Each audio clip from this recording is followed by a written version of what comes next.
O que Deus diz sobre o nosso coração? Como Ele fez ele para funcionar? O que a ciência diz sobre o nosso coração? Esse é o 6º vídeo da nossa série, O Despertar. Deus e a ciência, o que eles dizem sobre o nosso coração? Como ele deveria funcionar perfeitamente? Porque a Bíblia nos alerta tanto sobre o coração? Porque em Provérbios, o livro da sabedoria, fala tanto sobre o nosso coração? Vamos entender melhor? Bom, vamos começar pela palavra de Deus. Em Mateus 15:19 diz: pois a sua boca fala do que está cheio o seu coração. Em Salmo 51 temos a linda oração de Davi a Deus pedindo: cria em mim, ó Deus, um coração puro e renova em mim um espírito reto. A própria Bíblia diz que é do nosso coração que procedem todos os nossos maus pensamentos: morte, adultério, prostituição, furtos, falsos testemunhos, blasfêmias. E a importância de termos consagrado o nosso coração ao Senhor. Olha o Davi, Salomão, o homem mais sábio do mundo. Em Jó 11:13 diz: contudo, se você lhe consagrar o coração e estender a mão para ele, você será firme, destinada, destemida. Você será confiante e, graças à esperança que haverá, você olhará ao seu redor e repousará em segurança, desde que você consagra o seu coração ao Senhor. Em Ezequiel 36:26 diz: eu vos darei um coração novo, porei dentro de vós um espírito novo. Tirarei o seu coração de pedra, eu vos darei um coração de carne. Salmos 37:4 diz: deleite-se no Senhor, e Ele concederá os desejos do seu coração. Provérbios 17: coração alegre serve de bom remédio, mas um espírito abatido virá a secar todos os seus ossos. Em Salmos 31:24 diz: esforçai-vos. Olha só que essa parte é a nossa. Esforçai-vos, e Ele fortalecerá o seu coração, a você que espera no Senhor. Em 1 Pedro 3,15 diz: antes do que? Antes de tudo que você for fazer.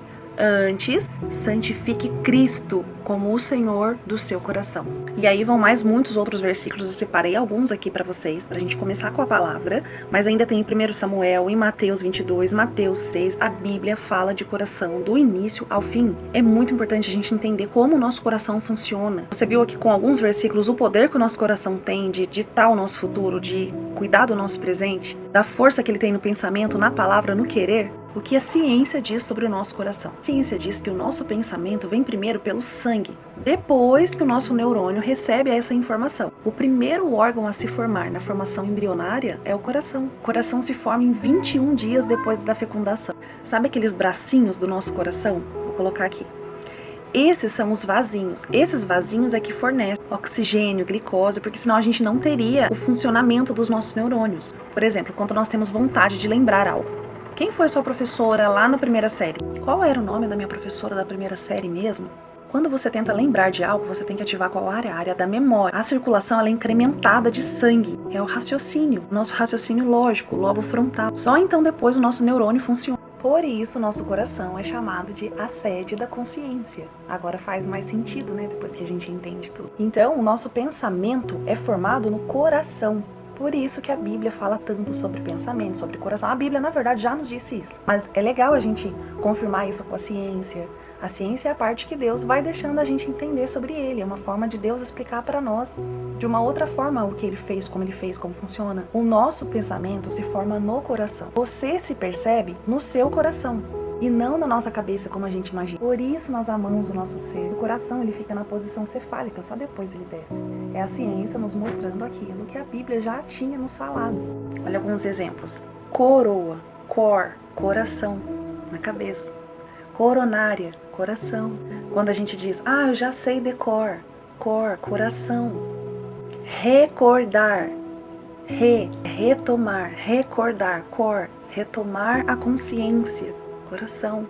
Faz muito sentido isso agora, né? Há 4.000 anos atrás, os antigos egípcios consideravam o coração o centro dos pensamentos. E isso era tão importante para eles, isso era tão real para eles, que eles achavam que após a morte de uma pessoa, o coração era que julgava o caráter dessa pessoa. Quando morria uma daquelas múmias, eles retiravam todos os órgãos desse corpo. O único que retornava era o coração. Porque eles imaginavam que a alma dessa pessoa iria para uma barca solar, até o reino de Osíris. E quando essa pessoa chega, o deus Anubis, ele pegava esse coração que está dentro da pessoa e colocava em uma balança. que era a balança da deusa Maat. Eles criam muitos deuses mesmo, que para eles era a deusa da justiça. E no outro prato da balança, a balança era tipo assim. E no outro prato da balança eles colocavam uma pena da deusa Maat. Aí, para eles, vinha o deus Tote. Esse deus Tote fazia as perguntas à alma do morto. Você matou? Você roubou? Julgou? Você traiu? Você feriu? Mas quem respondia todo esse interrogatório não era mais o morto. Era o coração do morto que estava na balança. E com o peso de cada pecado que a pessoa cometia, o coração acusava e subia mais que a pena. Que no início a pena está mais baixa e o coração está em cima. Então cada pecado, ele pesava mais. E não poderia pesar mais do que a pena da deusa. Lembrando que essa é uma cena mística, porque qualquer coisa pesa mais que uma pena mesmo. Era o misticismo deles, a crença deles. Então, a cada pecado perguntado e cometido, o coração denunciava e pesava como uma pedra. E se por acaso aquele coração pesasse mesmo mais do que a pena, aquela pessoa não teria uma vida eterna. No mundo de Osias, aquela pessoa não seria mais lembrada pelos familiares, ela seria esquecida. Mas existia um jeitinho egípcio de enganar os deuses dele e de escapar desse interrogatório e por acaso vir a ser culpado. Eles usavam besouros de pedras, que se chamavam escaravelhos. Então, para enganar os deuses deles, eles pegavam esse besouro de pedra em forma de besouro, que virava o coração de pedra. E quando o deus fazia as perguntas para eles, o coração não se movia, porque não era um coração de verdade. O coração falso não se movia e eles conseguiam passar ilesos por esse julgamento. Daí vem aquele versículo que a gente conhece, que Deus diz: eu endurecerei o coração do faraó. Por que Deus diz isso? Não que Deus crê nesses misticismos deles, mas Deus sabia que eles criam. E como Moisés tinha sido criado com os egípcios, Deus falou uma língua que o Moisés poderia entender. Deus falou na língua deles, na crença deles. Eu endurecerei o coração. Tem muitos outros versículos que Deus fala assim com ele. Pra gente não faz tanto sentido, mas quando você entende toda a história, no que eles criam, como eles viviam, faz todo sentido pra gente. Algum outro vídeo eu posso trazer pra vocês, como tire as sandálias, aqui é um lugar santo. Esse era um dos jeitos de Deus falar de uma forma que os egípcios entendiam. Bom, voltando, esse era o jeito de Deus dizer: eu sou o único Deus. Eu estou acima de todos esses deuses que vocês criam aí. A ciência moderna diz que o nosso coração é o centro biológico e espiritual, sede das nossas emoções. Um grande médico islâmico declarou nos seus estudos, ele declarou: o cérebro é servo do coração e que o coração é a raiz de todas as faculdades. Vocês já prestaram atenção em algumas das nossas expressões antigas, como elas já nos diziam sobre o coração, mas a gente não tinha se atentado a isso? Ela fez das tripas coração. Quer dizer que uma pessoa se dedicou intensamente naquilo. Ou quando a gente diz: abra o seu coração, fale a verdade. Quando a gente presenteia alguém, a gente diz: isso foi do fundo do meu coração. Ou ela saiu daqui com o coração pesado depois dessa conversa. Ou quando alguém diz: siga o seu coração. Ninguém nos diz: siga o seu fígado. A importância do coração vem de lá de trás. Os antigos já sabiam disso, mas isso foi se perdendo. Então o coração não é um órgão que só fica lá bombeando sangue. Ele é muito mais importante do que isso. Descobrimos que nós temos um cérebro no nosso coração. No vídeo anterior nós falamos sobre o cérebro. Mas agora, nesse do coração, nós entendemos que o coração, ele é o senhor do nosso cérebro. Fisiologistas pioneiros na neurocardiologia, que foi John e Beatrice, eles descobriram que o coração tem uma lógica própria que diverge na direção cerebral do nosso sistema nervoso. Ou seja, ele tem vontade própria, não só de lutar ou de fugir como a gente já aprendeu, mas de agir independentemente dos sinais que o cérebro manda para ele. Ele é capaz de aprender, de lembrar, perceber, tomar decisão, discutir, sentir. Agora vê se não faz sentido os versículos que eu citei no início desse vídeo. Todos eles fazem sentido. Para um pouquinho depois desse vídeo que você assistir e retoma esses versículos para você ver, ler com você na sua Bíblia, se eles não vão fazer sentido diferente no seu coração agora. Jeremias 17, do 9 ao 10 diz: enganoso é o coração mais do que todas as coisas, e perverso. Quem o conhecerá? E continua: eu, o Senhor, esquadrinho os corações. Eu provo os pensamentos. Isso para dar a cada um segundo os seus caminhos e segundo o fruto das suas ações.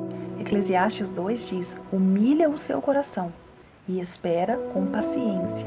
Décadas de pesquisas mostraram que o coração é que envia as informações para o cérebro. E o cérebro não só entende, como ele obedece o coração. E o mais intrigante de tudo é que essas informações, essas mensagens enviadas do coração para o cérebro, afetam a nossa percepção e o nosso comportamento e o desempenho de uma pessoa. Através do nervo vago, que é o nervo mais longo do nosso corpo, é o coração que envia mensagens ao cérebro, e não o cérebro ao coração como a gente imaginava. E essa comunicação acontece através de hormônios neurotransmissores. neurotransmissor, que é a ocitocina, o hormônio do amor, e o hormônio do prazer, que ele é mais elevado no coração do que no cérebro. Por isso, o perigo da gente ouvir pessoas nos aconselhando: siga o seu coração. Não, não siga o seu coração.